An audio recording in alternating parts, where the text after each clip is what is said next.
One of the biggest mistakes I see with filmmakers is that they wait until their film is finished to think about the audience. My guest today did the exact opposite. Matt Bettton is a filmmaker out of Fort Wayne, Indiana, who works almost exclusively in the paranormal investigation genre. His latest film, Evil Unearthed, is a great example of what can happen when you make a movie inside a genre that already has a built-in audience. His first documentary feature film was shot for under $10,000 and has since become extremely profitable. Evil Unearthed is following that same process, not because of a massive marketing budget, but because the audience was already there. In this conversation, we break down the actual filmmaking and distribution process of Evil Unearthed, how the location was secured, how production really looked like, how much of it was scripted, how the edit came together, and how working in a genre like paranormal can make finding and monetizing an audience a lot easier. Here's my conversation with Matt Bettton. For those who haven't seen Evil Unearthed yet,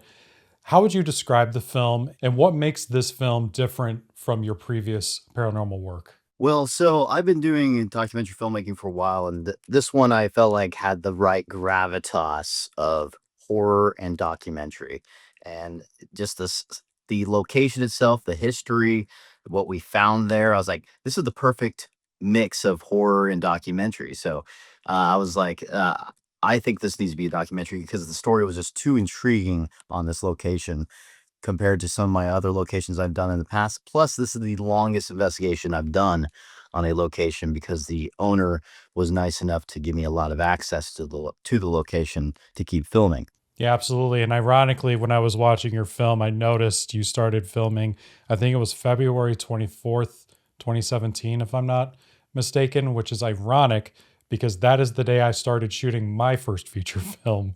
So it's kind of interesting to see how, a lot of things going on because I'm also from Indiana.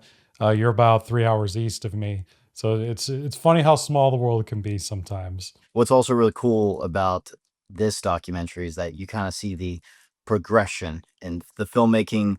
The cameras got better, the crew got better.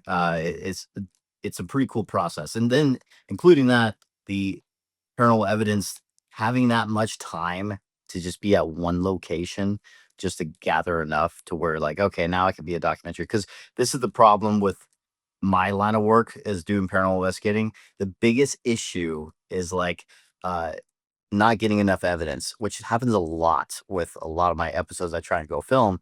I don't really get much, and I'm like, okay, I can't really do anything with this because I personally like having good evidence in it for me to release it. So a lot of times I just waste my money and don't get anything. And but I guess not fully a waste because you get to see some cool historical locations, but it's not being put out there because I didn't get anything. So it's more it's like fishing kind of. You just keep waiting for something good to happen. And I was lucky enough to have 7 years of time investigating that location, which is longer than any location I've done before. So, with that in mind, I'm really curious at what point does this go from an investigation to a movie? That's a great question. So originally, like I said, when I first started filming there, it was a different documentary concept called Man versus Paranormal. And I was going to be stuck in the three different buildings by myself. Monroe House was one of them. And that was my first film that I actually decided to stop because I just think it wasn't to the quality standards of what I wanted. And so, because I was a beginner in all this when it came to trying to make a film, I didn't have things planned properly, and so I just scrapped it completely.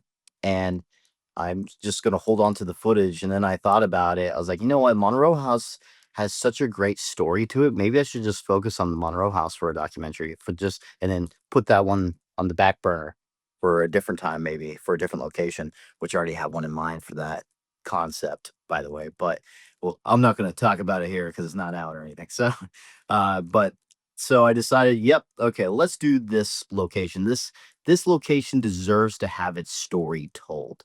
And so I decided to focus on the Monroe House. And then by that time, my team got bigger. I got all of the paranormal research unit involved on this one, and then also a friend of mine, Eric Connor. He's not part of the team, but he's also a paranormal investigator that does his own live streams on YouTube.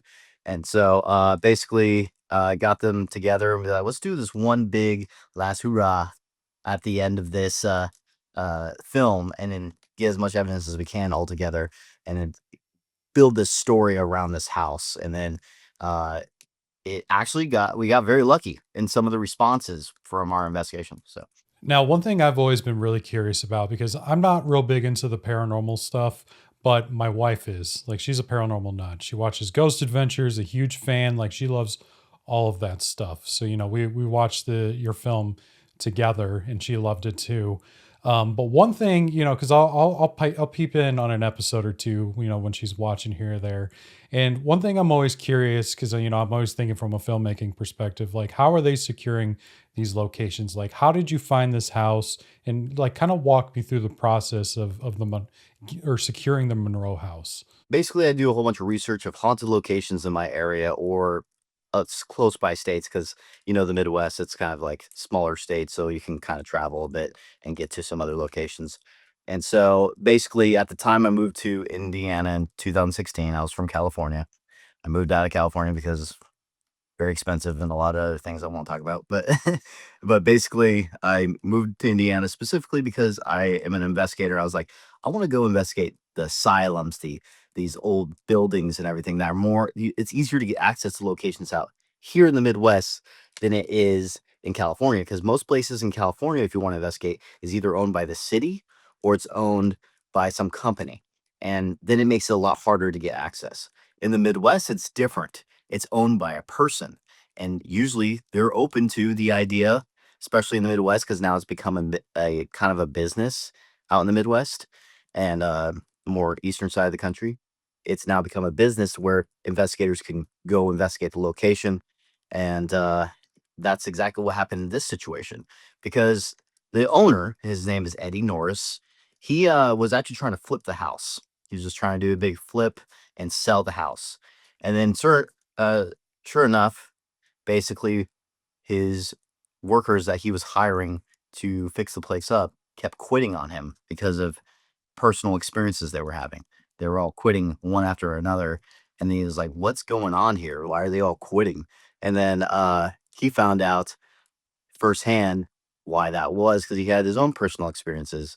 And then he contacted another paranormal team called Dig Paranormal from my friend Michael Diddy Jr. He was the first one to investigate the place. They started doing their own investigations. They had a whole bunch of experiences. And he basically talked Eddie into like opening up to other investigators. And so around that time in 2017 is when it finally opened up to the public again. And so uh, they basically let people in, investigate. Uh, and I was one of the first people, I think, when I opened it up again, is right after it was released on this other show from Nick Groff on Paranormal Lockdown. It got some recognition from that, and I was like, right after that, I was there, and I was already interested in the place prior. I was actually calling Michael beforehand because I found his number. I was like, "Hey, I've been trying to get access to this location because it's one other group that did caught some interesting things, and I was very interested in this house. This kind of this house kind of calls me. It looks like your standard little haunted house. You know what I mean? It has that look, has that vibe. And then I found out about the bones in the crawl space and everything. I was like, okay, this is interesting. So, long story short, even though that was kind of long, uh, basically, it I was able to get access now because of Big Paranormal talking him into opening it up to the public. So now it's turned into a business for him to just open it up to the public, and have other paranormal teams to investigate. And that's how it kind of goes around the Midwest with other paranormal locations. Is now it's become a business. You could just go pay for it.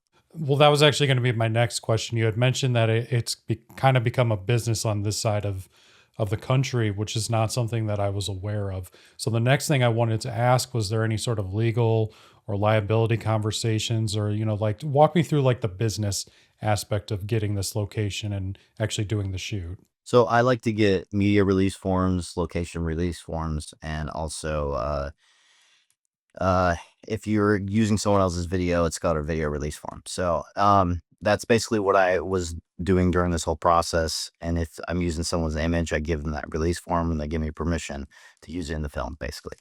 Um, and sometimes I do licensing, which I had to do for one of the videos in this film.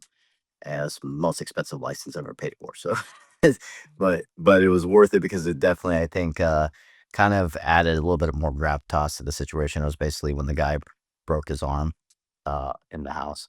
But that was definitely the more interesting location for sure. This had to be a documentary. It had to be what I knew it was going to be. Sorry if there's like fire going in the background, so that's why you hear pops. And anyway, so it was like it was very it was pretty cool location. I was like, this has to be it. This deserves its story told, especially when you see down the line during the documentary, more comes forth of making the location even more interesting. I'm assuming you had to pay the homeowner then. And in those situations, not even just in this film, but if you're going to other locations, how do you decide what's fair? Because obviously, like, other YouTubers, I know we're talking about films here, but obviously paranormal YouTube is pretty big. If you're going to go to like the Conjuring House or a massive location like that, you're probably going to have to pay top dollar. So I'm really curious from like, what do you consider fair from your perspective? So what's really cool about Eddie on this location, he's very cheap. For a long time, he was only doing it for $150 a night. That's basically like a decent hotel. And then he went to $200 recently because of the inflation and everything. And that's very cheap because, like you said, Conjuring House was like 2 grand or something like that, or a little over $1,000. The Warrens Museum that's only available right now for 3 months until they move it somewhere else. That was like $2,000 a night. And so it's this it does get overpriced and it's ridiculous. And same with Waverly Hills, that's over $1,000 for Waverly Hills Sanatorium. And so it gets pricey, but what I like about Eddie is that he didn't care about that as much. He wanted to just make it more affordable for everyone. So out of all the owners, he's definitely one of the owners that I like the most because he's not really in it for all the money. He's in it for the investigators after everything turned out how it has. How do you balance respecting somebody's home with the needs of an investigation on a shoot like this? So this location's a little different because it's not like a client investigation. Client investigations, you want to do things a bit differently. Uh, he doesn't live there, so he has his own home somewhere else. Like I said, he was trying to flip the house and sell it, but then turned out to be a haunted house.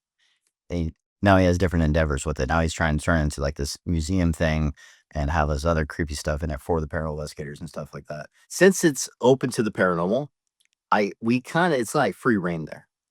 Basically, he's given us all permission to do whatever we want, except for obviously damaging the property, um, and just investigate the phenomena. So it's a little different for this location. The other locations, like client locations, like you're trying to help someone out. eh, Here's the thing: there's no experts in the paranormal. There's no such thing. There's no one that knows everything about the paranormal. It's something that we don't fully understand. So I don't believe in ever charging these client locations. And I think it's wrong because there's no experts. It's literally you're just trying to help them out from what your opinion is, because that's all it is opinions with the paranormal. And help the best they can, or maybe try and capture something for some kind of closure for them, for the client. But this one was different. It was open free reign for other investigators, and that's what it was. So we got to do whatever we liked, except for I got very lucky to get access to the crawl space because there's only 3 people or 3 teams that I know of that have gotten access to the crawl space. That was Dig Paranormal, Nick Groff, which is a TV show. He had a Paranormal Lockdown, and then myself. So I got very lucky to get access to that area. And that was the first one to find that big stick figure that is like the highlight of that film, or one of the highlights. So it was very strange, very Blair Witch Project vibes to it. And go figure, I found out the person that was doing the rituals, sure enough, lived there during when Blair Witch came out. So so it makes sense. Now, moving into more of like the production aspect of everything, let's talk about a little bit about the crew. Now, you filmed this movie over 7 years or so, so I know this is going to change a bit, but how many people were typically on your production crew on an average day? And kind of looking back and moving into the future, what crew do you think is absolutely necessary to shoot a project like this? So my first 2 films was very different. It was not your average production. There's only two of us in these first two films that are the actual filmmakers. The rest are just trying to help out because we're good friends or we're part of a team trying to do something cool. So it is basically they're just trying to get involved and helping out, and that was really cool with them. But Joe and I were the only ones that were the filmmakers, and so Joe was the one, and myself were just going around all over the place trying to get B-roll because they're the thing about what's the difference between a documentary film and a fiction film. A fiction film, you have everything storyboarded, everything planned out, all the lines and everything. It's very different. Documentaries, you don't know anything that's going to happen. You create the story after in post for most of it. I say most of it because you kind of things you've captured, like I went back multiple times, things I've captured in the past, I kind of am building a story already after all the times I've been there. But still, after you filmed, you're starting to piece these things together. So that's what's really different between documentary filmmaking and fiction filmmaking is that it's unraveling while you're doing the process. And so I find that very fun and interesting to me. And it also as a editor, because I also edited the film, it kind of adds a uh, a kind of fun puzzle to piece together in the editing room. And I just want to also mention I edited the entire film live for my YouTube members for about 400 hours of editing. So it because I do it for the skeptics because they always there's a lot of people that think, oh, this is fake and everything. So I just edited the entire film in front of everyone to watch. So that there's no fakeries or weird things going on. What happened is what happened. So uh the and they anyone can watch it for my YouTube members. It's only $1.99. The only reason why I haven't made them public is because that would ruin my YouTube algorithm. If I just did a whole bunch of live streams of the same editing stuff, no one will watch my stuff anymore. So I keep that in the YouTube members only because they get a little extra content. And $1.99 is not very much money. So um anyway, so yeah, it's piecing things together in post. And that's what I feel like from at least my documentary style. I feel like that's what it mostly is. The only thing that's really planned is B-roll. Because you have some cool shots in your head. You're like, oh, I want to get this cool shot. I get this cool shot. I want to get you walking down this. Just cool B-roll shots, basically. That's the only thing that's kind of planned, basically. That's it. Now, there is a portion of this film where you kind of run the investigation by yourself, like you lock yourself in the house for 3 days. I'm really curious, how do you manage all of that equipment on top of doing the investigation? Actually, during that time period, it was a little bit easier for me to do just because I didn't have as many cameras at that time. Like I said, I was a beginner filmmaker. I was trying to get into the process. And I was only had like a tripod, a static camera because I've heard about these cabinet doors opening by themselves. I'm like, I want to capture that. I want to capture those cabinet doors. So I kept that in the kitchen the whole time. There were 3 days I was there because that was the high report there. And then, so I only had that tripod and I built a rig setup for, I call it the Man vs. Paranormal rig. So it's basically a U grip with a night vision Sony AX53 camera. And then it had a face cam. So it gets my facial reactions. And also I could debunk any like EVPs that some whispering. If it was me, I'll be able to tell in the video when I cross check the video. And so, if there's any whispers, I will know if it's me or not. And it's also great for filmmaking because you want multiple angles. That's another big thing about filmmaking, especially for documentaries. You want to keep cutting because you want it to keep it interesting and entertaining. Because well, to be honest, walking around trying to get something to happen for a long time and nothing happening is pretty boring. I make jokes about the Man vs. Paranormal. It should have been called Man vs. Boredom because most of the time nothing happened. Like I even said in the documentary, those are the only two interesting things that happened in the 3 days I was there. So that's a whole lot of nothing.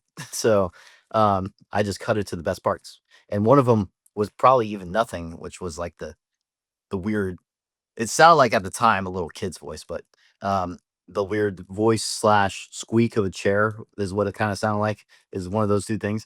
That's n like, I'm not saying that's paranormal, I don't know what it was, and I was in there by myself, and I tried to recreate it with my tripod, couldn't recreate it. So I was like, okay, I'll just put it in there for other people to, make up their own mind on it. I don't really know.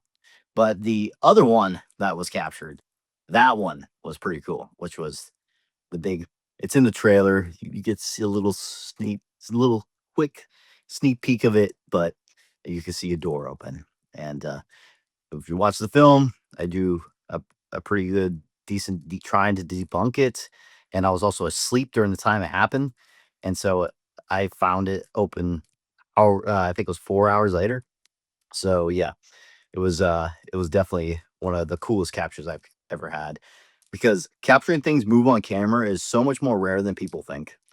Because you see all these, movies and TV shows and everything so active all the time and stuff like that, or YouTubers that fake things. So it's like it, they expect like it's like supposed to be a Hollywood movie, but it's not like that. It's rare. If it was very common, the paranormal wouldn't be paranormal. We would have probably figured things out. Scientists would take it more seriously, I feel like, if it was happening all the time. But no, it's very rare phenomena. It doesn't happen a lot. And so I was just very lucky to get something like that on that location. Was there ever a moment where the logistics almost broke the shoot? For Mavericks Paranormal, I would say so, because, like I said, I felt like how I filmed Man vs. Paranormal wasn't entertaining enough. I needed a full DVR system throughout the entire building to have more things to cut to. I um, probably should have filmed like maybe some more of my psychological experience of basically being isolated, some like complete isolation. I kind of that's what I was wanting to do, and I was like planning on doing a voiceover, but I was like, I should have done more B-roll of the things that I was like doing in the moment of just sitting around like it was so boring.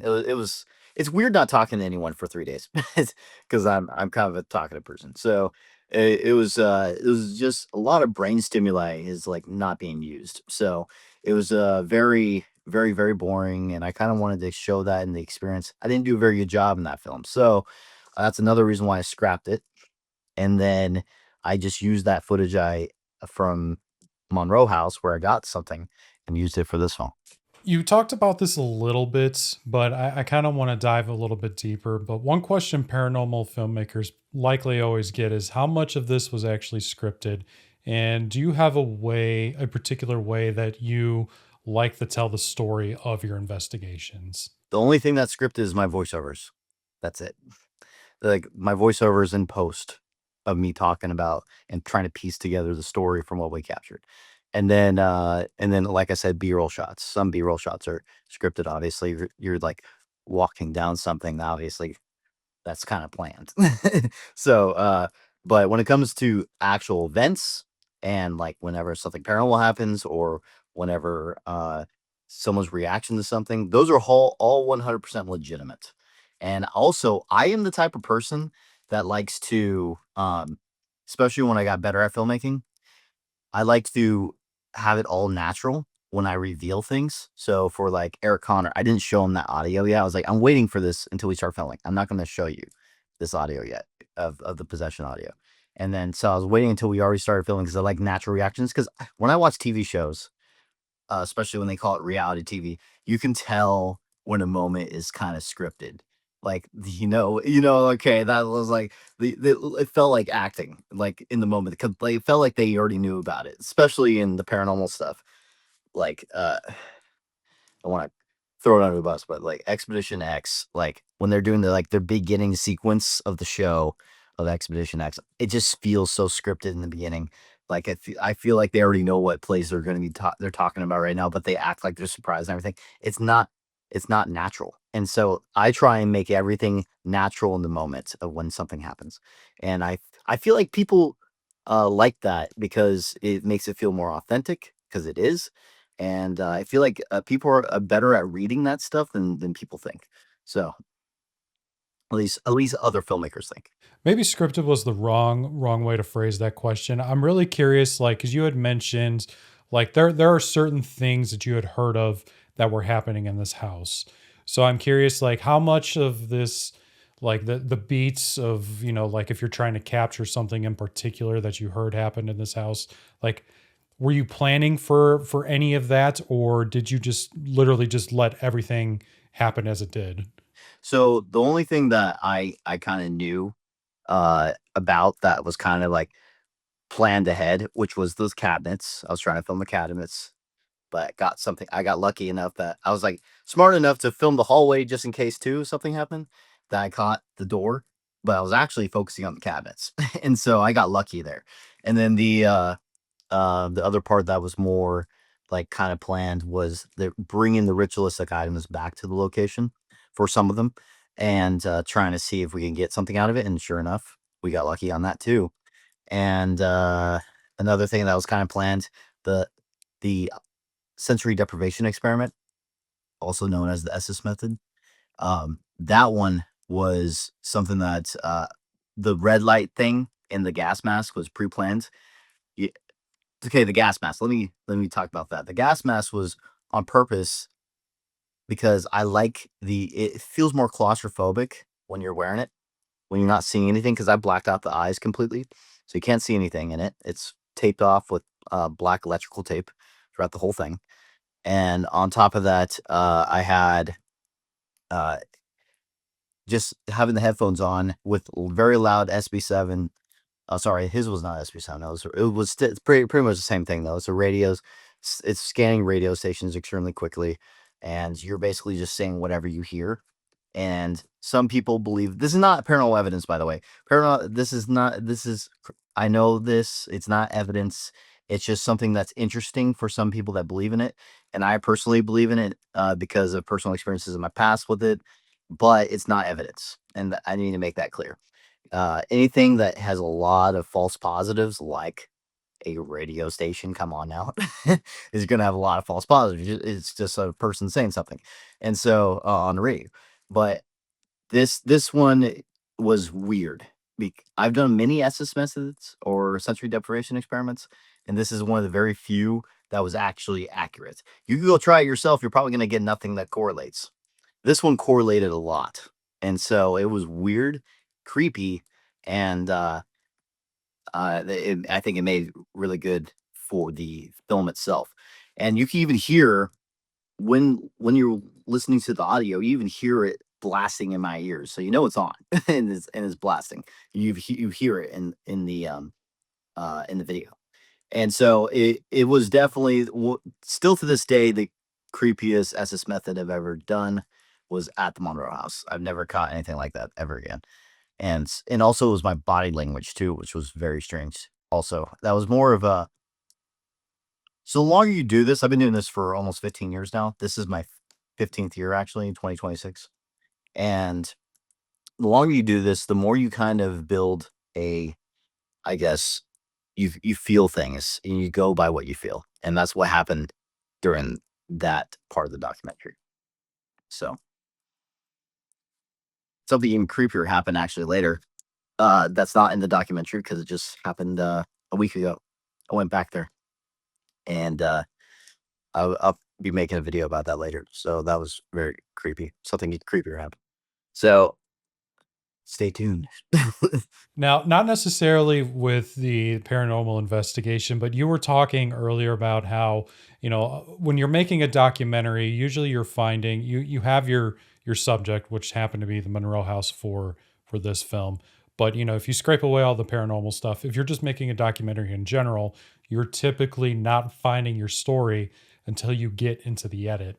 So, how do you guide a narrative when you don't know what's going to happen? Like I said, I scrap a lot of things because nothing happens, or I didn't get anything good, or the history is not good enough. So I scrap it, doesn't become a documentary. This one, I things kept unraveling at this location to where it would turn into a great story. Like I said, it took me until 2023 to finally make it into a different documentary. It's when I thought about making it into a different documentary. It's because of everything I captured in the past, though. It's all the things I gathered from the past. So I was like, okay, now I have all this crazy cool information that that a lot of people that been to the Monroe House don't even know about. Most of them didn't know about the confirmed deaths at the location. They didn't know the names to them. A lot of people didn't do the proper history, especially YouTubers. This is the problem with paranormal YouTubers. They're basically just ghost hunters, is what I call them. They're not paranormal investigators; they're ghost hunters. They're doing it for the thrill of like something cool, creepy to happen. They're not doing proper research in history and the location. They're not. I would say this for most of them, not all, but a lot of paranormal YouTubers, not a big fan of because they're just doing it for the views, doing it for the excitement. They even try and make themselves look more exciting on camera. Like when something happens, like when some beeps, they freak the hell out. I'm like, oh my gosh, dude, it's not that big of a deal. It's just EMF, or if it's not even most likely paranormal. There's most likely something natural that causes the EMF spike. There's so many devices that we have that creates EMF. Cell phones, walkie-talkies, all these things can create this to happen, and you're freaking out like this. Is ridiculous. And so, but they do it to overhype it for YouTube, and it's annoying. That's why when you see this documentary, you don't see us do that. Eric has a little bit more of reacting to things, I think, out of everyone. But the pretty much my whole crew is pretty chill in our responses to when things happen, except for the SS method. Some of them were getting freaked out in that one. But yeah, it was where was he going with this? I did it again. But yeah, it's just the whole thing. There you heard my little rant about YouTubers. YouTubers have ruined the paranormal a lot, in my opinion. A lot. Now, not getting as many serious people in the paranormal anymore. It's I could count them on my hands of people that I think are doing really good work. That's how many right now. Is there any pressure, either internal or external, to try and make something happen when filming? Either is pressure because you spent all this money and you're like, I'm hoping that we get something. I hope we do. And and a lot of times it doesn't happen. I filmed over 100 locations, most likely, and I only have 6 episodes, or no, probably about 8 or 9 episodes actually, because I was part of different paranormal things in the past. 8 or 9 episodes that have actually been edited and put out. 2 documentaries. That's crazy if you think about it. The odds of how little I have of over like for doing like 100 locations, that's crazy. Like that's how rare this stuff is. So, when I get super lucky at a location like Lasson County Hospital, which is one of my most active locations I investigated, or Mackey Mansion, Monroe House, like that's it it just goes to show like how it is. And this is why I like to show the editing process, because I'm like, I feel like sometimes it's so active, like Laskin County Hospital. Sometimes I feel like it's so active that I feel like no one's gonna believe this. I'm gonna edit this live. So just for my own sake, because understand the skepticism. I understand it because I would be too. I'm a filmmaker. I know there's ways to round things. I watch a lot of Corridor Crew and everything, seeing all how people do VFX and everything. It's like it's crazy how what you can do these days. But it's basically that's why I want to be completely transparent, and Paranormal Research Unit is completely transparent. So whenever someone requests footage from me, if they want raw footage, I'll send it to them. And I've already done that for the Harrisville haunting. We've discovered what moved the rocking chair. It was actually something natural that happened, and we made a video about it on the channel. We, but that's because we're being transparent and giving the footage if anyone else wants to help us out. So it's very important for transparency in the paranormal. So, where do you personally draw the line ethically in paranormal storytelling? Full faking. That's the line for sure. I hate it so much because it gives us all a bad name. It gives the people that are serious about it a bad name, and I'm looking at most of those YouTubers out there now. It's a joke basically, and so to us we're a joke, and now we're going to be taken even less seriously to the scientific community because of those kind of individuals. And uh, and it sucks. It really does, because when something cool actually happens, like I've seen an object thrown across the room. What the hell did that? And I wish more scientists would get involved in this work. They have had it a few times, like Skinwalker Ranch. They've been doing it, and also before the newer people that got access to the location doing it, it was also done by another rich person that hired a whole bunch of the scientists. They they called it high strangeness, and they basically had all these experiences, but they did still have the technology to properly be able to prove the existence of this supernatural. So it was a while ago. I think it was the 90s, if I'm correct about the first time. But now I haven't seen all the episodes, but now they got some new scientific team involved now. Some guy that works for, I think, worked with NASA and stuff like that, involved with it now, that are at Skinwalker Ranch again, doing their own paranormal research again. But, which is pretty cool. I think more scientists should be involved in the paranormal, and, and keep making shows that have the right credentials, because there's a lot of people that just don't have the right credentials. Let me give a shout out to the other show I'm a part of, which is Haunted Discoveries. They actually have a scientist. His name's Harry, and he actually like works with Elon Musk, AI team, and he's doing from APRA, doing research into the paranormal with us, and so that's really cool, and that's rare. And you're not seeing it very often because it's just they don't take us seriously. That's the truth. There's a lot of things that we do is not scientific. Like I said, the spirit box thing's not scientific. And then a lot of people using apps. The app stuff is a joke. I'm like, it's so cringe that YouTubers made that popular, by the way. Those those apps is the YouTubers. And the cat balls. Oh my god. It's a whole thing. You mentioned that you've gone to a lot of places and you haven't always captured something useful or gotten enough useful footage. So that gets me wondering, what does a move or what does a documentary like Evil Unearthed cost, and how did you fund it? I got lucky with the Monroe House because Eddie, the owner, he saw potential in me. It was really cool of him. And I appreciated that so much. I got every time I just got the money together, I got new equipment. Like the for the first time, I got a cinema camera for this shoot because all the times before that, I was using DSLR cameras, a mirrorless camera, or a Sony like camcorder that has night vision on it, and it was a progress, and it was because of the first film being successful enough to where I could afford a $13,000 camera, and so for the full setup, I mean, and so for the first time, I was like, yes, I could now add production value to this a little bit more, and that's why some of the B-roll shots are a lot better in this film than it was in my last film. Last film was all shot with camcorders and one mirrorless camera. And so I'm like, it's pretty cool that you get to see this progression between the two films. And you're going to see even more progression. Now I have more connections for this third film. And there's a third film we're working on right now in pre production. And because of those connections, now I am able to have a lot more people that are more knowledgeable. I'll have a lot more filmmakers now in the team. And so I think the next one's going to be even way greater because now I have 5 filmmakers in this team now. So that's very different than my last 2 films. One was just 2 of us, and including some I haven't announced yet. There's 2 other guys that are coming to produce this next film with me. Are you primarily just buying equipment like location, like you're probably spending a little money on locations, probably travel cost, I assume, as well, since you're having to go to a location? Are you having to pay for the crew? Is anybody volunteering? Is there any other sort of cost there?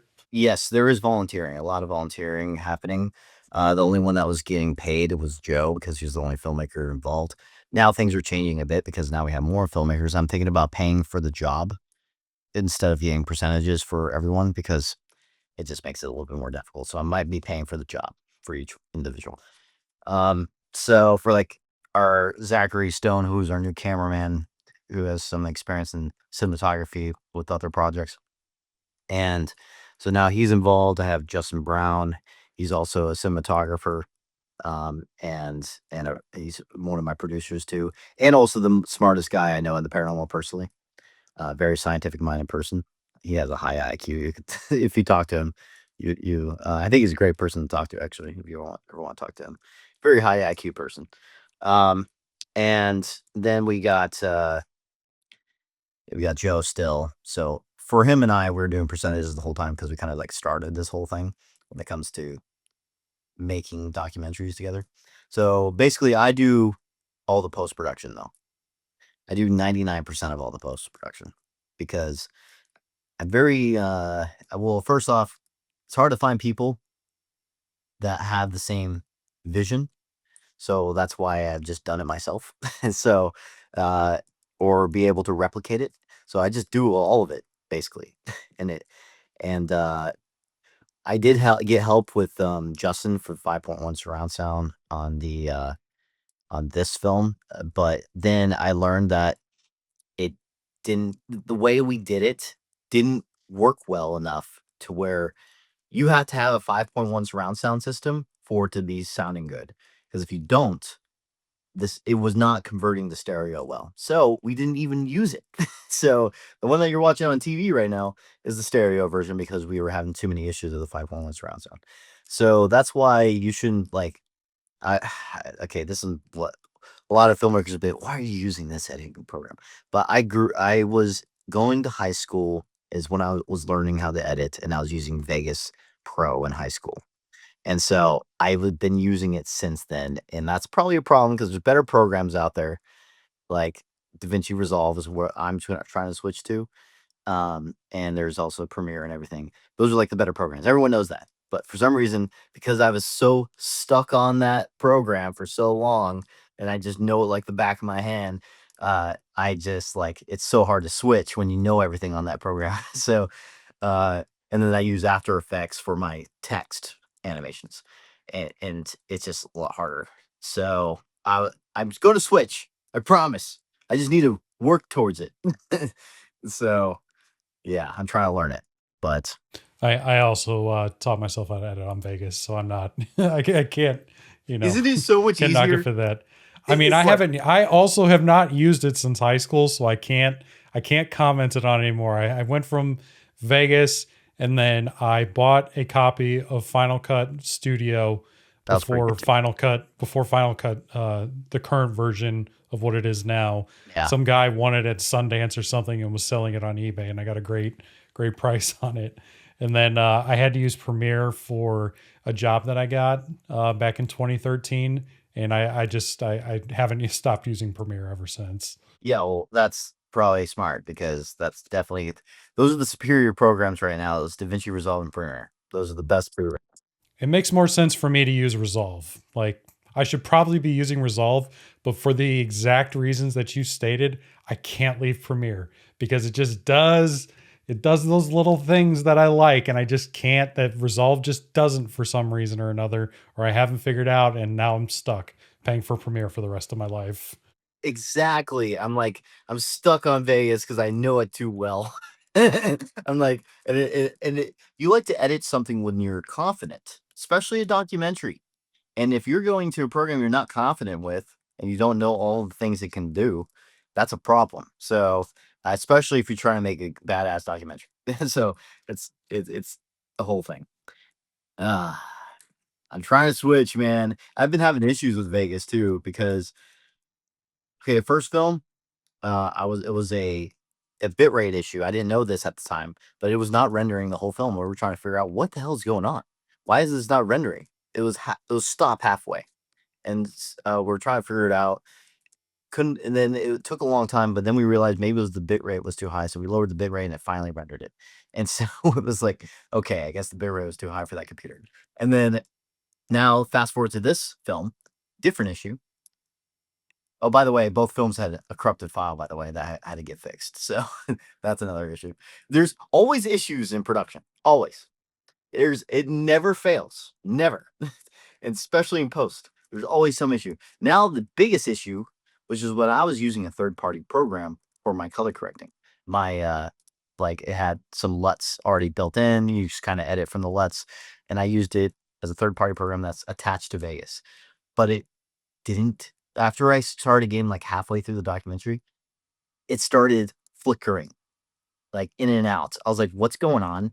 Is it my GPU like not handling well or something? And it was just happening throughout the whole film. So I'm not even kidding you. I rendered this second film in segments, literally 4 to 5 minute, sometimes if it can go long enough, 10 ish minutes in segments to get this whole film rendered, which is the weirdest thing to do. No one be recommending this.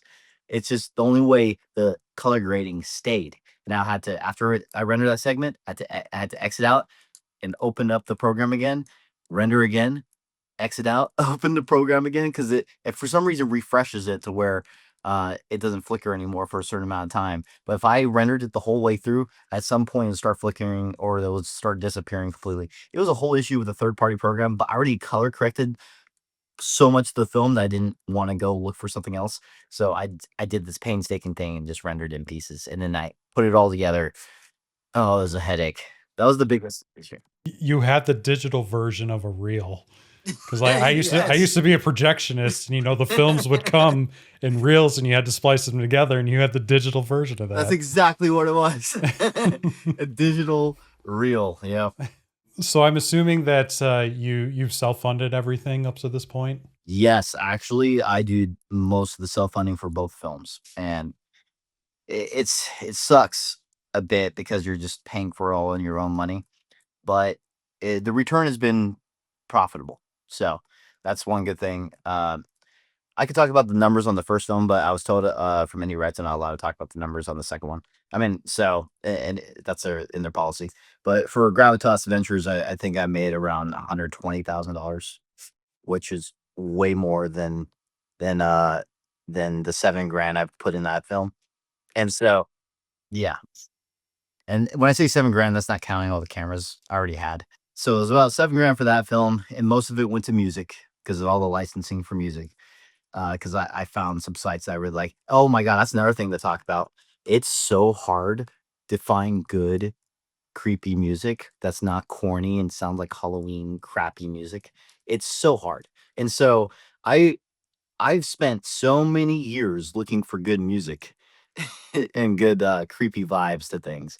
And it's a whole nother thing. I mean, it's interesting that you say that because I had an epiphany recently. So I made a short film back in August, and it's the first one I've done in 5 years. So it was for the 48-hour film project, and I'm like, okay, I guess I'm just gonna like do the music licensing because like I do freelance video work. I've had done client work for the last 5 years or so. So I'm very familiar in that world. And for my first feature film, I also licensed all the music, primarily through Artlist. But I watched a lot of my older work where I had a composer, and I couldn't believe, I don't know why I never realized this in the past, but I think one of my biggest regrets of my first feature was not using a composer instead of all the licensed music.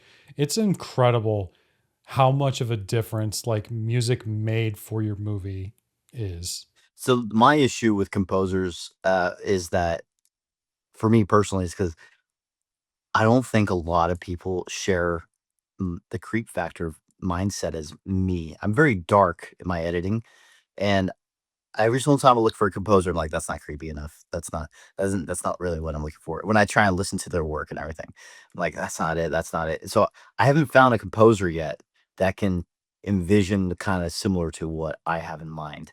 And so and here's another thing. There's old school horror that some people and composers are stuck into that doesn't sound as creepy as today's standards. That's more modernized, in my opinion. Uh, I think the more modern stuff, like Evil Dead Rise. Have you seen that film? I don't remember the music, but I have seen it. I'm not specifically saying the music, but I'm just saying the creep factor is a lot higher than the older films of like The Thing and whatever. And it's just like it's gruesome, it's dark, messed up, and that's the kind of thing I'm talking about. When it comes to music, I think the best music is from The Conjuring and Insidious. Those are my top 2 favorites when it comes to music and horror. So well done. His name is, it was Joseph something, I forgot his name, but, the composer was amazing. He's my favorite composer in horror, but obviously I can't afford a Hollywood guy like that. So so that's not happening unless I was actually in Hollywood, but, I'm not. I'm just an independent filmmaker, and I kind of prefer that because I do not like how over controlling the producers and everything are in Hollywood. And Warner Brothers is a perfect example of that. And it's just because what they did to Zack Snyder for his Warner Brothers, for what they did to his films and everything, when his version was way superior. And then they're like, no, chop it down, even though it doesn't make sense in the film. I'm like, what? That stuff annoys the crap out of me. And producers are ruining movies because of that. The big studios are ruining movies because they're chopping things out that are important, or they're like, oh, let's make it funnier when it's not supposed to be funny. They're putting their own spin on things. That's what a great thing about being an independent filmmaker. You're your own boss and you do what you envision. And also, I don't have anyone saying, oh, you have to fake evidence now because you need more of the attention.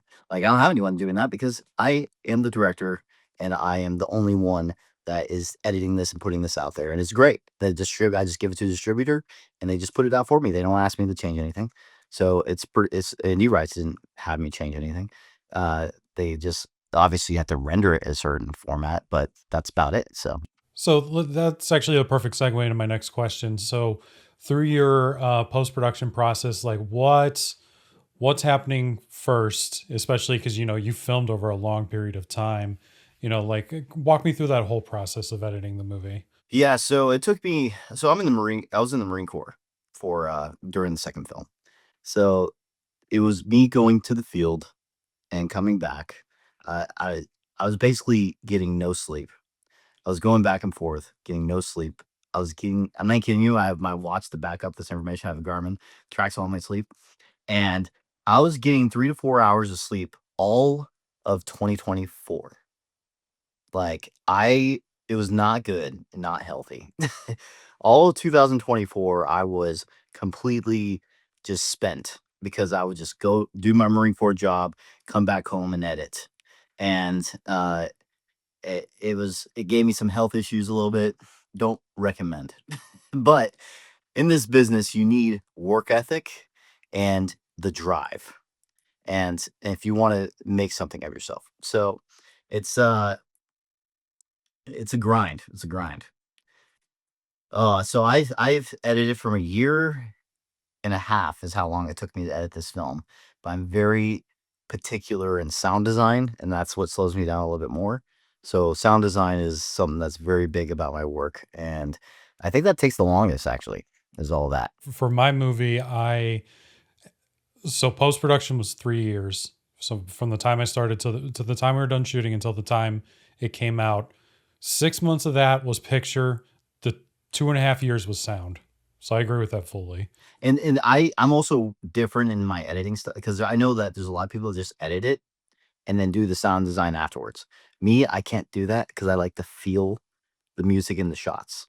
So I literally go edit it all together, all the way down. You're just seeing all the lines, just going down the whole process, piecing it together, and then I'm editing the sound design and the visuals and the color correcting because I like to see how the color correction looks in the shot because I might replace the shot. For example, if you want things to look creepy, sun is not very good for that. So some of the shots don't look dark and creepy enough. So I'm replacing that shot because I need to color correct it to make sure it can look good enough. And so, if it doesn't look good enough, I throw it out and then I have to replace the shot and find something else. So I literally just down the line am piecing everything together like a puzzle. And so, it works out though, because I feel like if I did it the other way, like most filmmakers do, to where they edit the whole thing and then they start doing the sound design, I feel like I would change a lot more things if I did it that way. Um, and also, I don't think it would be as good because I edit to music a lot. Music is like my bread and butter, the music and sound design. I think that's what differentiates a lot of the other paranormal stuff out there with my work is the sound design work. Uh, I don't know if you how you watch it, but I recommend it with headphones because sometimes you stare like 5.1 is meant for TV. I'm just saying. It sounds a lot better. This film sounds a lot better on headphones, 10 times better. I still am trying to get the whole 5.1 surround sound things. I'm working on it, guys. I'm trying to make it sound amazing on 5.1. But there's something about TVs that sometimes you don't hear things as loud as it should be, like the voice and everything, and the music is sometimes too loud. It's so hard to get that fixed on a TV. It's easy When you have headphones or watching on your phone, it sounds amazing. Sorry, don't recommend watching on the phone audio, but it still sounds a lot better than what TV does for some reason. And I'm trying to figure. It's like some weird magic happening with audio and TV. I don't know what it is yet, and I'm still trying to figure it out. So there's still a lot for me to learn. It's still a lot for me to learn, but uh I'm more of the guy that's just like I know what I want to splice together, and I'm listening to it with headphones also. So I don't know what it sounds like with shitty TV speakers yet until it's done. So yeah. So, at what point in the edit do you realize what the movie actually is? Actually, I kind of envision the whole film when it's after it's filmed. I have it in my head. I'm pretty good visual. I'm a visual person. In my head, like no one knows what's going on in my head, but I have a lot of things pieced together. Sometimes I have an idea that I go there and film on the spot. That's visualized in my head, like that fireplace sequence was in my head for a while. A gas mask sequence was in my head for a while. The uh I was beginning part, it's in the trailer. That part where I'm, like, talking about the house that we've been s this is about a decade long investigation with all of us, because it was a decade long if you counted Michael Diddy. Uh, maybe I said 7 years, I can't remember now. Maybe I said 7 years. So, this is a 7-year long investigation and blah, blah, blah. All that part in the film was kind of already planned in my head when I was gonna film that. It's not scripted. I did it on the spot, but it was kinda had that in my head because I need a good trailer moment is what I was thinking in my head. I need good trailer moments. So that kind of stuff is n scriptish, but not scripted at the same time because I don't have it written down or anything. But in my head, it's in my head prior because 'cause I'm a filmmaker, you know what I mean? It's something that you need to think of. Like, you need to have a grabbing trailer. You need to have a grabbing, sequence for this transition to because I envisioned how the edit is. I'm very weird. I envision the edit before it's even on the board, like before it's on the timeline of the editing. How much footage did you end up with? Oh my gosh, that DVR footage was filming for 3 or 4 days straight, 4 days straight. So imagine the hours of each camera, 4 days of each camera. That's just the DVR. That's not even counting all the other cameras, all the other audio. Uh, it was ridiculous, and that's a good thing to bring up. That's another thing that's very different about my style. I mean, my documentary um, endeavors is because not everyone does paranormal. That's the difference between paranormal, specifically that genre, compared to everything else. Is that you're not reviewing hours and hours and hours of static cam footage. You're not reviewing hours and hours and hours of audio looking for something.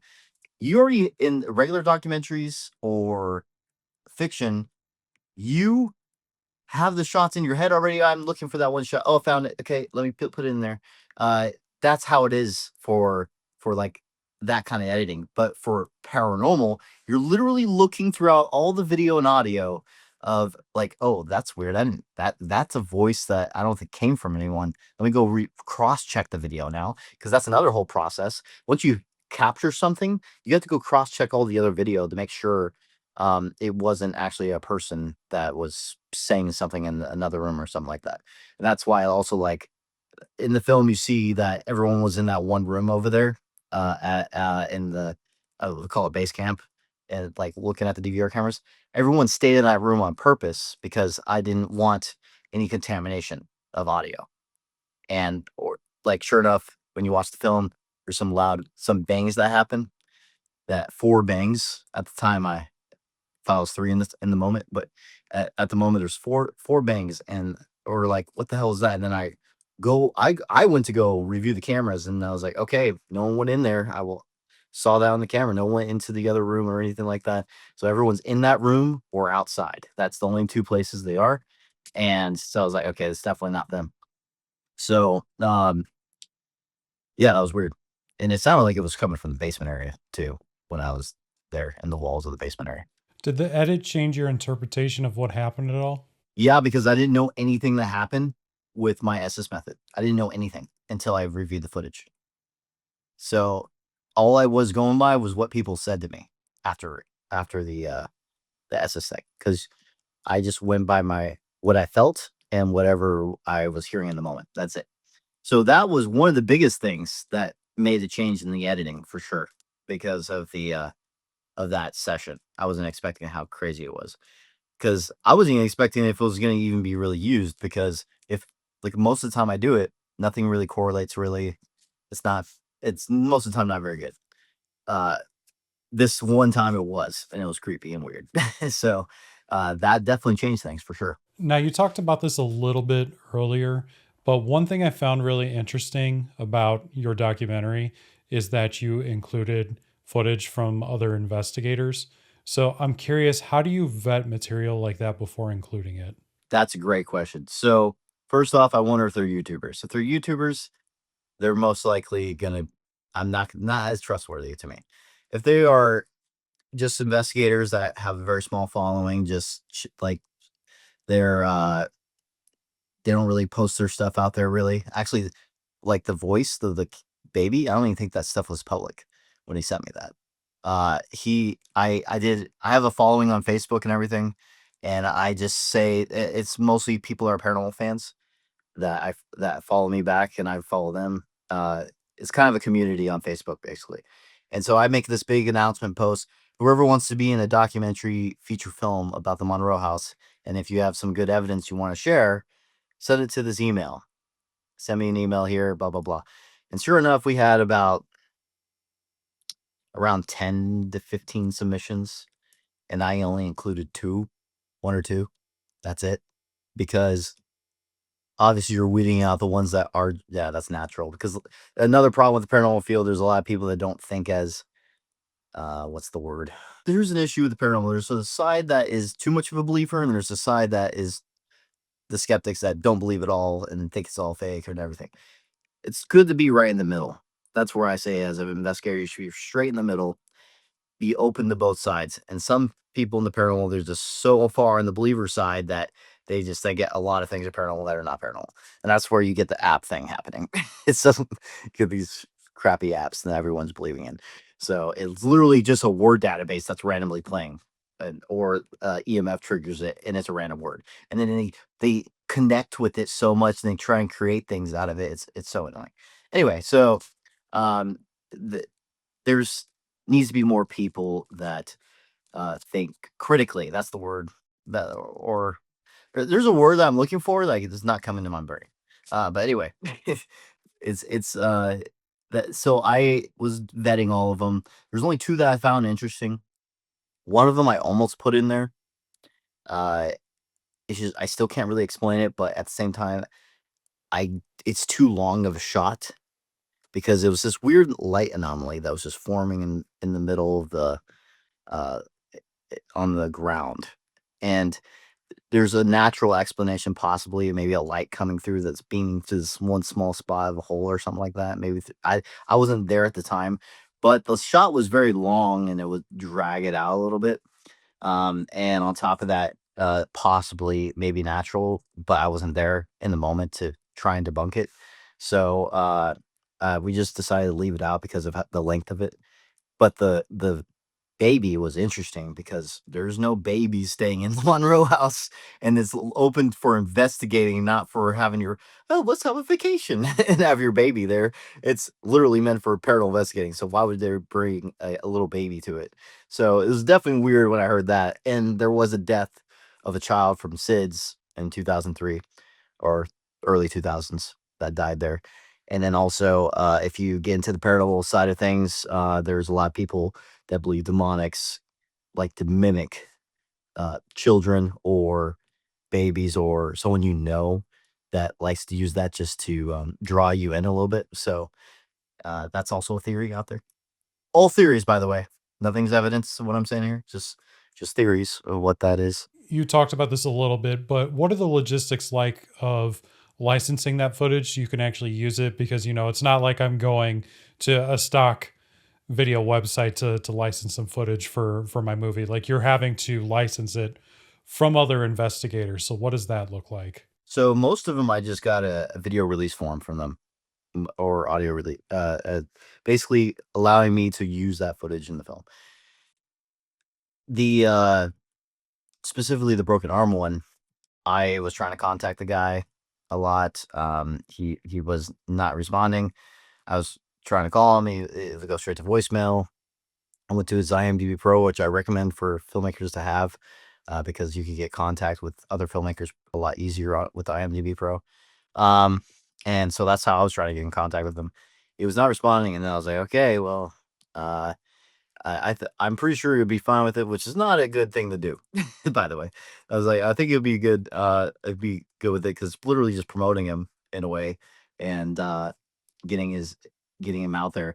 And then basically, I made that mistake. Now 6 months later, after it's been out, he contacts me and he's like, "Why did you put this in there?" I was like, "I was trying to get a hold of you," and then he was like, "Can I license it off of you?" And then yeah, so spent money on that. So pretty expensive one too. So yeah. So don't make my same mistake. You should actually do your licensing or get the paperwork signed, because I made that mistake and the paperwork wasn't signed. But I thought it was just too good for the story. I was like, this is too crazy of a situation that apparently happened. I I don't anything that's not ours, I do not say it's 100% paranormal, or I do not say it's legitimate. And I even put that in the disclaimer when it started the first footage of someone that's not ours.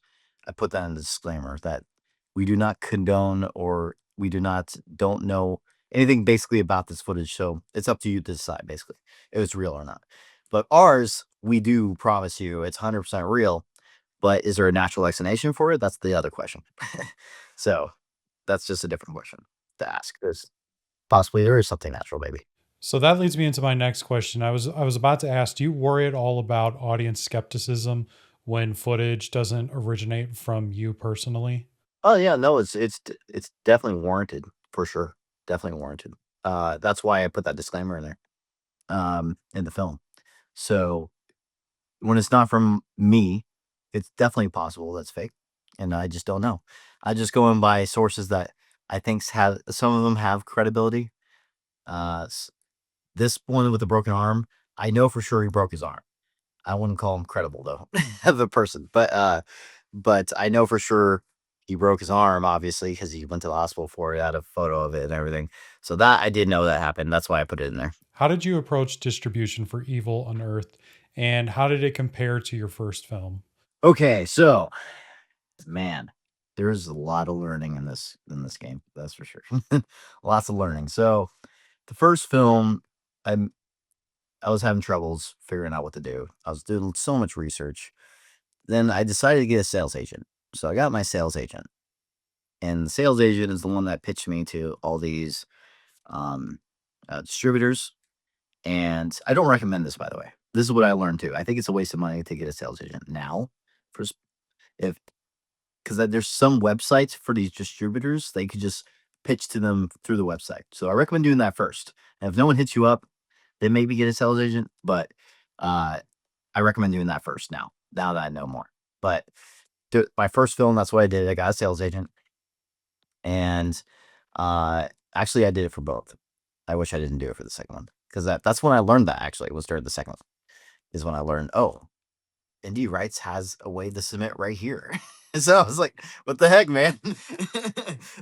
So I'd like, what was the point of this? And actually, it was funny because that's how I got my response from her before my sales agent first. So I was like, I could have submitted there this whole time and then got in right away. But anyway, so that was a waste of money for the sales agent. And that's why I'm saying go look on their websites first. And if you get no responses from anyone, then maybe get a sales agent, because the sales agents do have the connections to get you there. That's what happened with me in the first film. They got in contact with Gravitas. Gravitas is a bigger one, so maybe it would be harder to get selected from Gravitas if you didn't have a sales agent. Gravitas is pretty well known. Gravitas, he got me Gravitas and three others that I was interested in. He got me more than that, but only three of them seemed like they have a good reputation. So I was like, okay, now I'm choosing between those three. And so I finally chose, and it was going to be Gravitas because I heard from a friend of mine, Kendall Welton. He did multiple paranormal documentaries, The House in Between, and a couple others. And so basically, he told me that, yeah, they pay him. So that's what I needed to hear, is that they will pay you. Because there's a lot of distributors out there that's just going to take that money and not pay you. And I was trying to be very careful about that through this process. And so I contacted Gravitas. They liked it enough to put it out there. The only thing I regret not standing my ground on was they changed my poster. And I still to this day hate the poster. It's because it's not my style at all. The text, the font choice, I didn't like. The color, I didn't like because I like blood red because it looks creepier. This looks brightish red, and I'm like, oh, it looks like a cartoon. It looked bad. So don't judge it from the poster, okay? But the film itself, it doesn't look like that. And I got to use my original fonts and everything in the film itself. So basically, but it performed very well, this film. So I was pretty impressed with that. I was not expecting to make as much money as it did. $120,000 for your first film, pretty cool. It's still making money because every 3 months we still get it's a smaller paycheck now, but we still get money. So it's pretty cool. And uh, and now it's just dropped to like a few thousand now every paycheck, like 3 to 5 thousand now. So it depends on the 3 months that you're getting now. That's the thing though. If you come out with enough films, you could probably do this for a living. If you have like 10 films out, you could just do this for a living, for sure. If you have that many films, because then you're accumulating that same revenue for multiple films, and then you can just do this, and it's pretty cool. Um, Obviously, the first 2 years of your film is going to make the most money in the first 2 years. Obviously, the first year is going to make the most. Second year, still a lot. Third year, probably be your least amount, and then we'll see what happens on because I've only had my first film out for 3 years, so I don't know what it's going to be like in 4 to 5 years from now. For now, I'm in the beginning process of this film. Just got my first paycheck. I was happy with it. It was only for 2 months too, because it was in the middle of the pay period, and it was pretty good. And so it's profitable doing this. It just you have to put in the work. You have to have drive and learn from it. Learn a lot from it because there's a lot to learn in the distribution area. There's a lot to learn in the deliverables. Uh, so yeah, be a sponge. Keep learning from others. And Alex has already interviewed a lot of people that I think has some good knowledge for all that. So I recommend don't use the sales agent. Go look for the websites first. And if you can't get that from the websites, can't get picked up, then go that route with the sales agent. Actually, no, I would choose aggregator next. Aggregator. Use an aggregator and go to like Film Hub or something like that. That's what I recommend. So if they don't pick you up from there, go to Film Hub. Just submit everything yourself. So that's what I'm probably going to be doing on the third film, by the way. So, and they only take 20%. Obviously, your first film was very successful, and I know you said you couldn't specifically talk numbers, but you're alluding that the second one is doing very well too. The second one being Evil Unearthed, just for everybody's reference here. What do you think attributed to that success? Like, were you doing any sort of specific marketing techniques? Like, I'm going to talk a little bit or ask you about that here in a second, but I'm curious before I get into that, from your perspective, why do you think the films have been successful to this point? I think it's I have a unique genre. So there's not as many, I think, paranormal documentaries out there. There's a lot of shows, but not as many documentaries, like straight up documentary films. And so I found a good niche. But that's not the reason why I've been doing it. Like I said, I'm a paranormal investigator first, filmmaker second. So the paranormal is just what I've always been into anyway. So the filmmaking and the paranormal just collided perfectly for my genre. And I think that's why I did well, because there's not as many paranormal documentaries. And that's good, because that means you have more people that are looking for that or can find that a lot easier to find. It's not being washed out by all these other like if it was a horror film, it would be in the masses. Actually, my second film does look like a horror film based off the photo. So that was the issue with my second film. Actually, that's something I learned too. Maybe I should add haunting or something like that into it or something like that. Because they initially think it's a horror film on the second film, and then they are disappointed that it's not a horror film. They think it was a found footage film, or they still believe it was a found footage film. I'm like, no, it's not a found footage film. It's a documentary. Even says in the beginning they weren't paying attention, I guess. So, but it's annoying when they think that because then obviously I would make it a lot scarier if it was a horror film. It's a horror documentary film because it's creepy and I edit it in a way that's creepier, but it's still a documentary film. So you're not going to have things jump up at you like how you expect a horror film to be. So that was the one issue I learned from this film is I'm getting a lot more people thinking it was a horror film and not a documentary for some reason. Like a found footage film is what they're thinking it was, but it's not. And so the first film didn't really have that problem. They automatically knew it was a documentary.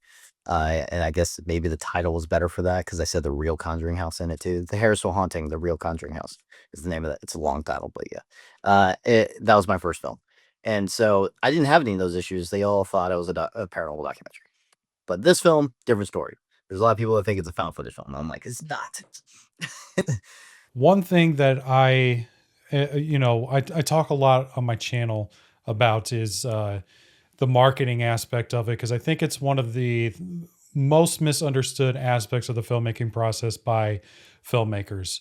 A lot of them will go get their movie distributed, either through a traditional distributor or a place like Film Hub, and then they think that's all they have to do.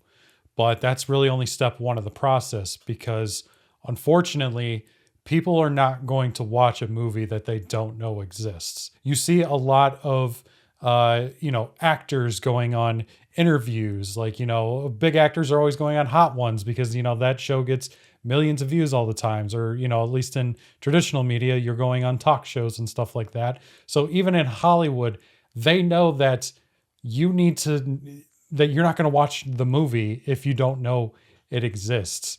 So that's something I try to preach on my channel all the time, because a lot of filmmakers are just relying on, if you're scrolling through Tubi, hoping that somebody's going to click on your poster, and it's just not enough.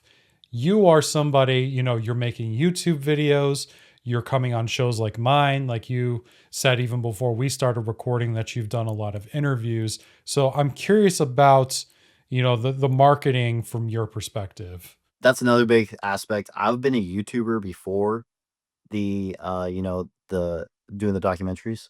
So I kind of gained my own audience from YouTube, Facebook, and all that because Facebook has a paranormal community basically. So if you follow and like not follow, if you become friends with all the other mutual friends of paranormal investigators or other paranormal people, that's how I got my niche followers in one place. Basically, I use my Facebook for promotion mainly. Yes, there's some little personal stuff out there sometimes, but because it's still Facebook, but it's mainly for my promotion. So I gathered those group of niche audience from Facebook, kept friending those people and they friend me. And then I just looked up their mutuals. And if they have a lot of mutuals, that means they're most likely in the same genre. And so I built that audience from Facebook. So it was a lot easier to promote on Facebook for me personally. It's be different for other people.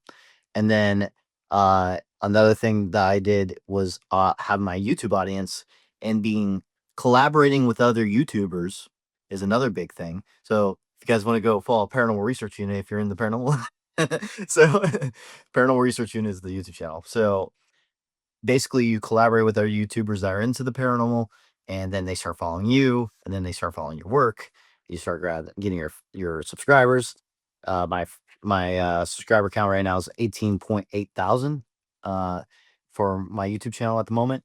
And so I gathered an audience, and I wish I started for with one channel since the beginning because I first created this other channel that's very crap.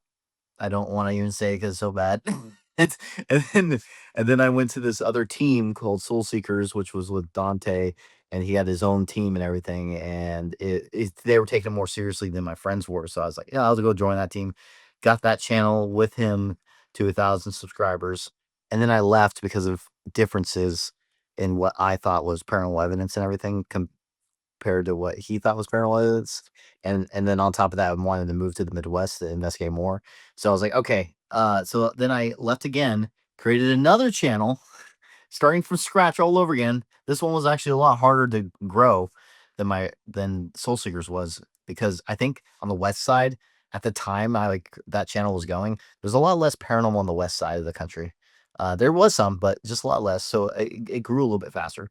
Um, Now coming over here, sorry. Uh, it was a different experience. It was a lot harder to grow. I wasn't getting as much evidence for some reason, so I wasn't making them as much episodes really. So it became a whole thing. It took a long time to grow out here, but it finally did.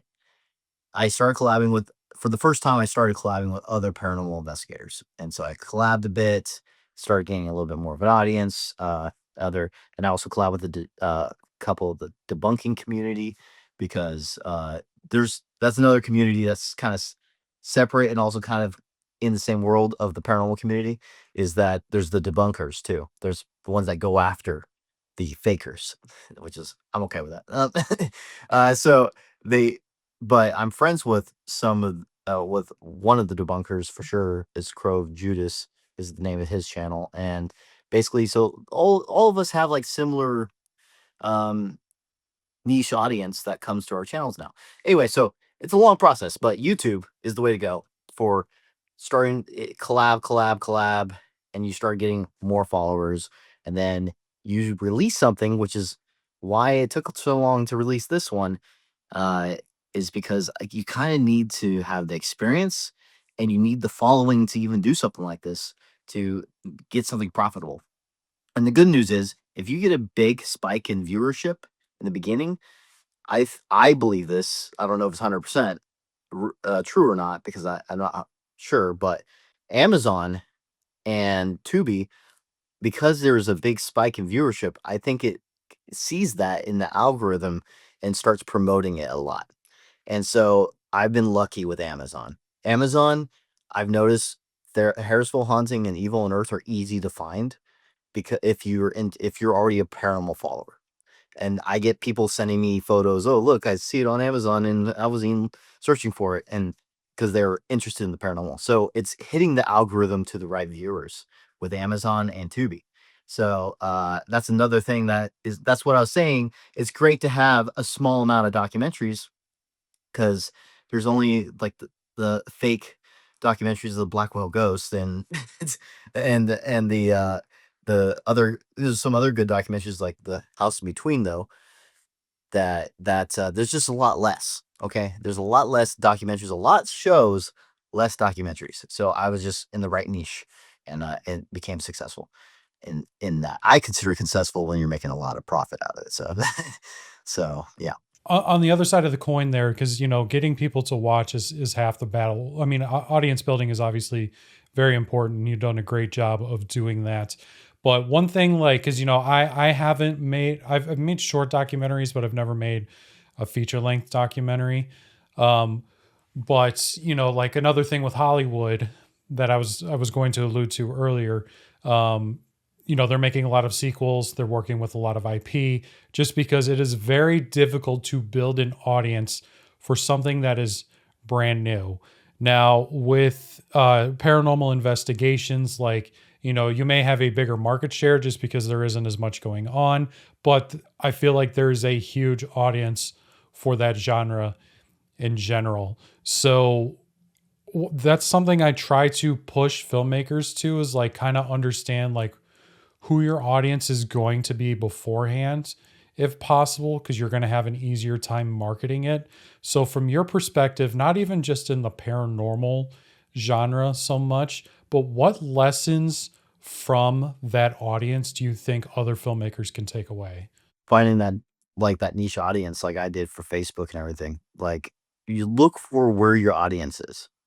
Um, for, there's communities everywhere. that like these specific genres. I'm sure I saw a Facebook community where it was mainly found footage films that they really liked.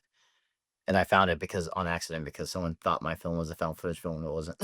So like, it's not. I had to put it in the comments. It's not a found footage film. This is a documentary. Blah blah blah. But anyway, so there's communities all over Facebook. It's it's. I think that's the best place to find them personally. That's just my experience to find those communities to promote on.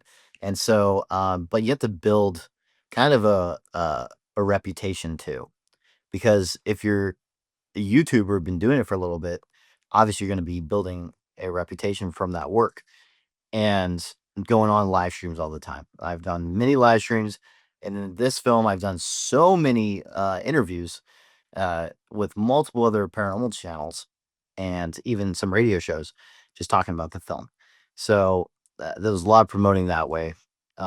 Here's another mistake I made is I did a press release for this film, but this press release was not the right one to do.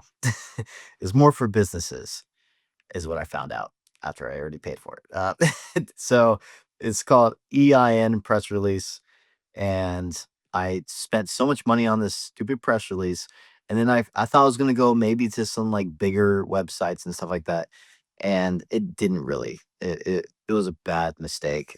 So if you're gonna do a press release, do it at the right place. Make sure it's the right place because I was trying to like, hey, this is a little bit cheaper. Maybe I should go for this one. That was the wrong decision because now that was more focused on business related type press release instead of a really promoting you in the right places type, especially for film and media. Not the right place.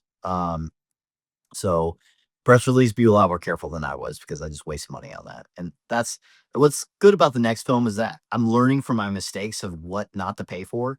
That it's going to turn out to be cheaper sometimes now in my future because I already have all this licensed music now. I'm not making the same mistakes anymore, like a sales agent and a press release now. So it's going to save me money on the next film. Now, I know you're not necessarily like have the biggest audience in the world, right? Like you probably like there are other shows and movies that probably have a bigger audience than you, and that's no knock to you. But to my next point here, something I've been thinking about a lot because crowdfunding is something that a lot of filmmakers kind of aspire to. Like they hear stories of like Chris Stuckman's or just anybody else who's made some sort of successful Kickstarter. And I'm starting to have different feelings towards crowdfunding. I wouldn't crowdfund my first feature. I think I would start crowdfunding. Like, I think like if I had like an order of operations of how I would, recommend other filmmakers make their movies, make your first movie as cheap as possible, maybe make a couple movies as cheap as possible, but build that audience because I think once you're at a certain audience point, you can do something like a Kickstarter or an Indiegogo to help fund a project and do pre-sales of Blu-rays and DVDs and merchandise and stuff like that and start building the audience for that film. So I'm curious, have you ever thought about doing any crowdfunding? Is that something you're interested in? Yes, I have thought about it, and I have crowdfunded for a hard drive. Like I told you about always having issues in production. Well, one of them was that I was missing very important footage from the Monroe House from 2017, and it was the footage of me coming out of the crawl space with the stick figure. That was so important to this film, and I had to get a hard drive recovery because I was stupid in the back in the time period and didn't back up your footage 100, and I should have done that. And so I was sitting on this hard drive. I sent it in. It was super expensive. I was like, "Oh no, that's expensive." Then I was like, I would have to wait for a little bit longer to get it recovered because there's a lot of footage in it. There was terabytes of footage in it. So that's why it was more expensive. If it was a lot less gigabytes, then it wouldn't be as expensive. But there was a lot of terabytes, so that's why it was very expensive. Anyway, so I waited a bit longer to wait in the Marine Corps. I was like, oh, okay, I'll pay for it when I get some more paychecks from the Marine Corps. And then, sure enough, uh, I called them back when I had the money. I was like, okay, I'm ready to do it. And then they were telling me, oh yeah, we looked into it. It's like no, only going to be like a 50% chance of recovering everything. or a lot less percentage. I'm like, what? How? I was like, you guys told me it was like a 90, like you recovered like 98% of it last time. How they get worse? And so it didn't make any sense to me. I was like, I want the hard drive back because this was a little fishy to me. I want the hard drive back. They sent it back to me, and then I went to a different location. They said that I think they did some damage to it because they said something similar, but they were a lot cheaper. Because the second quote I got from the other place, I forgot the name of it now, for the first place I went to, but the second quote that was like over $1,000 more than they first told me. And I was like, okay, so that's why I got it back. Then I went to another one, and now this other one was about the same quote as the first one. So for the first time they gave me a quote for the other place.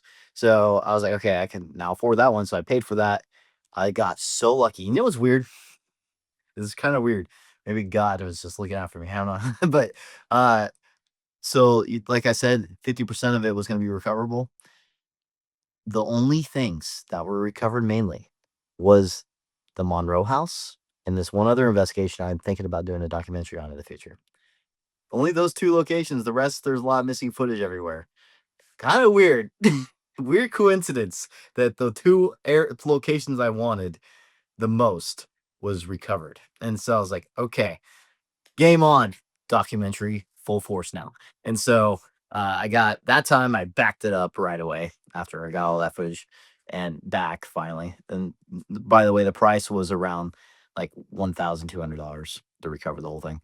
And so, but worth it. And I crowdfunded for the hard drive because I was like, this kind of sucks. So I was like, hey, this is how much the hard drive is. You guys, if you guys help out, I'll put you in the credits of the film. And that's what I did. Everyone that helped out with any donations and everything, I put them all in the credits. And I did it for both films for donations too. In the first film also. Some people would do YouTube members. You have YouTube members, right? Mm-hmm. So YouTube members, since when you're monetized, people can donate to your live streams. And so I use that live stream donations towards the films.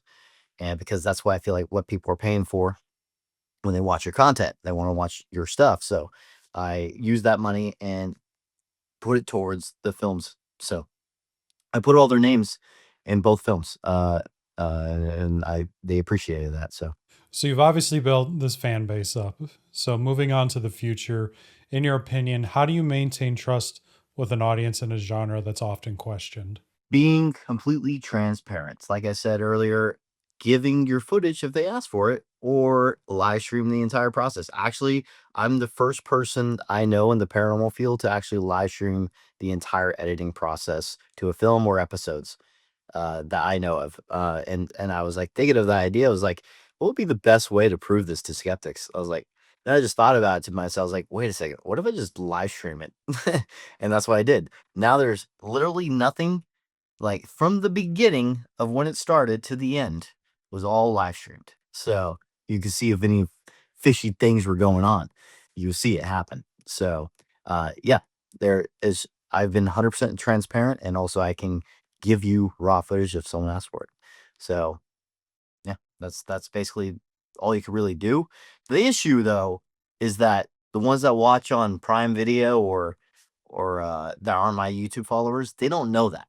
So they're automatically still going to think that. So that's the part you can't really combat because they're not followers of you to really know that.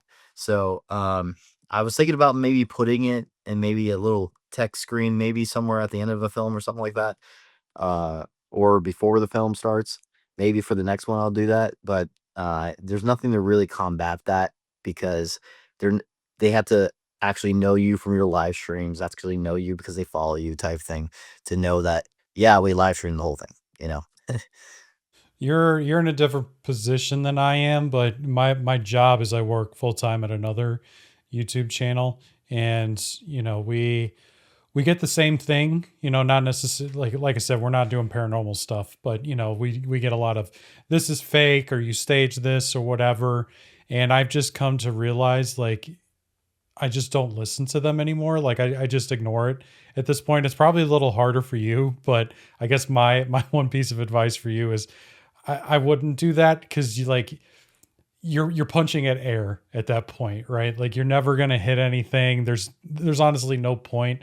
I would just do the things how you want to do them, you know. Yeah, it also is a lot of processing power, live streaming and editing at the same time for my computer. So I'm actually here's the thing, I kind of like doing it though because first off, I think it's a cool a little extra thing that the people get from my members. And on top of that, it's also really cool for my uh people that do follow me, they could trust more. They could trust you more because all the other YouTubers, they're just going by I hope they're real or they just believe it 100%. Uh, and for me, I'm given that reassurance that it's 100% real. So it's more for my followers and also my peace of mind if I want to disprove a skeptic that is more public about it, like, debunker, for example, YouTuber debunker, then I'll be like, hey, here's all the videos. Here you go. It's gonna be great for them if they ever try and go after me. So like and actually it was funny actually. There was a debunker in the past. He's no longer has a channel anymore. That did go after me once, and then right like 1 or 2 hours after he posted that video, I went live and then showed the whole raw footage, and then he deleted the video. So there you go. It's your foolproof plan of just being transparent. So how has making the second film changed the way you approach future projects? Like I said, post it's mostly a lot of post stuff too, I'll be honest. But there's other things you need. Like, for example, I got a lot better at lighting. I learned from watching a lot of YouTube videos. And I didn't know that all this knowledge yet when I went to film Evil Unearthed. So now lighting changes a lot for the next future projects of mine because I learned a lot from other professional documentarians on YouTube that do different genres. But and also I watched some fiction stuff too of them doing their lighting setups. And I was like, I like mood lighting. I like the lighting of also using natural lighting and how to and set your like to use that as your advantage for that natural lighting. There's this meter that you can use that detects the exact color of light something is. So if you're looking like, okay, there's a outside lamp outside, from a street lamp outside, and you want to get the exact color, you just put it next to the light. It detects that. You put it onto your professional light setup, and it mimics the exact same lighting. So if you want like the glow the face a little bit more, to make it look like it came from a natural light from outside or whatever, you can do that with the setup. And so I learned a lot more for this next film. You'll see that in the next film. Uh, and I just created I'm also creating a TV show that either will be maybe picked up, or if it doesn't, I'll be going through an aggregator and putting the show out that way. And so, and I learned a lot about lighting. I could send it to you after this, but it's definitely a lot cooler. And I use higher frame rate on purpose because I like the slow motion shots. You see, it's pretty cool. I like it. It just has a vibe. It's only a minute 30-second intro I made for the show, or sorry, a minute 20-second intro for the show, and it just has a vibe. It's dark, and I think dark is my niche. I like doing dark style. Um, I'm just I'm a big fan of horror. That's why. So what advice would you give filmmakers who maybe want to work in either this genre or just, genre spaces but don't know where to start? Go by what you're passionate about. What is something that so first off, I think filmmakers, I feel like they should have an idea of what I guess that is hard for some people. For me, it's always been the paranormal that I've been into, so I guess it's easier for me, but I have thought about branching off into other things. So I'm also interested in the military. I've thought about I'm also interested in true crime and everything. So it's like um I have thought about other ideas maybe to eccentricate that mind other things in my mind that I wanna try out. The thing is I was saving like, if I went to combat, I was gonna film all of it and maybe make a documentary out of it, but I never went to combat, so it's, that didn't happen. And so, like, those are some other documentary ideas I wanted to do, but just didn't happen. This paranormal's been the only one that so far that you need that idea basically, and that's the hardest part, finding the idea that's unique or, has a unique story behind it. That's the hardest part, I feel like, is finding what's unique. And for that situation, I don't really know, to be honest, because I kind of already knew for me what I wanted or what I like. And so I just go for those things. But I do kind of also uh, feel that same question is legitimate for me too at the same time, because like I said, I don't know what I want to do if I do something true crime related. I know what I would do for military, but I don't know for the true crime thing, and this needs to be unique, and I can't think of something right now. So, yeah. So it's hard to answer that question for me because it's like you have to really think of what the person likes, what that person wants. So, um, I think you have to go listen to your heart, basically. Do you worry at all if you wanted to branch off a little bit? Do you worry at all about being boxed into the paranormal genre? I have thought about that, and maybe a little, but then again, I haven't had the idea yet to worry about it yet. Once I have that idea, like, oh, I want to do this. This is a cool documentary idea, and it's separate from the paranormal. Once I get there, then maybe I'll be worried about it. But right now, I'm not really because I haven't found that idea yet. I've only been having good ideas for paranormal right now, and it's like ones with unique stories, like finding ritualistic objects in the crawl space with human remains and all that. That's pretty crazy.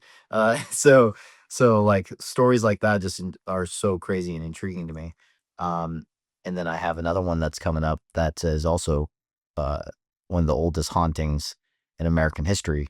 And so I'm like, okay, this is gonna be a cool one too because of how old it is, and the legend behind it. So I'm not going to give too much detail about that one, but that one's going to be a cool one too. A question I really like to end my interviews with filmmakers, and I'm really curious to hear your perspective because if I'm not mistaken, you're the first documentary filmmaker I've interviewed on this channel. So I like to ask if there's like a project that you could have been a fly in the wall for, Hollywood movie or something else. What would that be? I'm going to let you be kind of the special case here and say that that could be like another investigation or something like that too. So I'm curious, any project you wish you could have been a part of. There's one director that I love how he does visuals, and I would love to see the process even more. There's behind the scenes the making of these movies and everything, but I would love to be there. And I also relate to Zack Snyder a little bit because he's very visual and how he pictures things in his head. I can't storyboard like I suck at it as an artist. He can storyboard, but he has things in his head already set in mind, and I'm kind of similar in that way when it comes to my certain B-roll shots that I just had in my head for days. I was like, I want to get that cool shot, and then but for him, I also love slow motion shots. And you'll see in this new, and when I send you this 1 minute 20-second intro, you see maybe some small similarities. I love slow motion shots. I love awesome visual shots. And Zack Snyder is probably my favorite visual director for sure. And so I would love to be behind the scenes of that. Even though he doesn't do documentaries, I still love his style. So, and it's dark and gritty, and I love dark and gritty. So, Matt, thank you so much for coming on.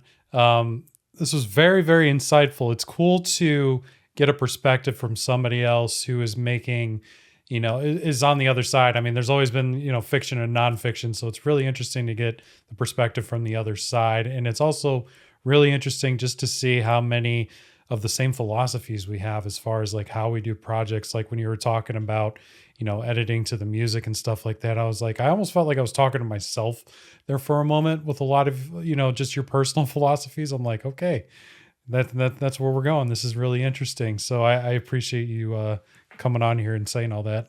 no problem. Actually, I want to tell you a story of a composer story. I found a composer for a little trailer I was trying to make, and I'm not gonna say his name because I don't want to knock him or anything, but basically I was like, okay, for the first time ever, I'm gonna not edit to music. I'm just gonna edit it together, and he's gonna compose for me. I do that. I send it in, and what he sends back is not at all what I envision. And his style was, like I said, with a lot of issues with other people, not understanding the new modernized horror, what good ambience sounds like, good horror sounds like for music, and he was just stuck in the 80s or 90s for the music style choices that he put into it, and it was just, to me, that's like, that's not what I'm looking for at all. And so I just re-edited the whole thing in my way, finding the best things I could. Night and day difference between his and mine. And that's the issue, is that finding someone that can it's finding someone that can envision what you're envisioning. And that's extremely hard. That's why I still haven't found a composer yet that would be somewhat affordable, and on top of that, uh completely can match your vision. So we'll see, because I have a friend from Haunted Discoveries. I'm all a part of that TV show too. He got the guy from that does the music for um American Horror Story. So that's the guy that's doing the music for that TV show. And so that's cool that you got that guy. But for me, I still haven't found one. So maybe one day. Hit me up if you think you're the guy that can match that horror. Go watch my documentary, and then you see if you can match it or make it better. Or make it better. Where can people learn more about you? Where can people watch the film? Go ahead and plug away anything you want to plug. Evil Unearthed on Prime Video and Tubi at this very moment. The Harrisville Haunting has now been released on YouTube, so you can watch that for free, full quality 4K. Because that's another thing I don't like about distribution. It's 1080p, man. They still aren't at 4K, and you want that crisp quality. Now, well, the 4K version's now on YouTube. And so for also the Evil Unearthed, yeah, Tubi and Prime is where I like. If you want to help a filmmaker out, go to Prime Video because it's still purchasable on there.